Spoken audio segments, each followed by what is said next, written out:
Hello friends, in this video we will see hidden for helper in MVC3 Razor. Now the HTML.hidden for HTML helper renders a hidden field on the UI. It basically renders the input type equal to hidden, and this helper helps model binding, that is, it binds the controls to the model's property. Now let's see through the application how we can render the hidden field for model's property.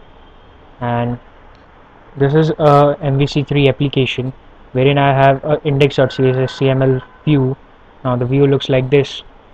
Now I'm going to create a hidden field for model property. So I'm going to use HTML.hidden for, and now initially I have one register class wherein I have a property hidden values. Now for this property I'm going to render a hidden field, and this class is referred as a model to the view.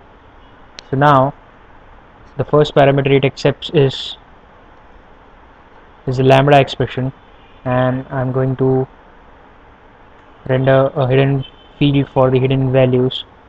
Now when I refresh the page and looking through the developer tool, if you see, you can see a hidden field is rendered, and the property name is used to set the ID and the name attribute of the hidden field. So this is how you can render a hidden field for the models property using hidden for HTML helper. Now it has 3 overloads.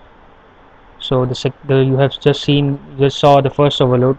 The second overload accepts the object HTML attributes, wherein you can set the control level attributes for the hidden field like class. So I can set the class as my hidden. So now if I refresh the view, now you can see the class attribute is set for the hidden control, and this is the second overload. The third overload is similar to the second overload, just that it accepts the dictionary object of the HTML attributes.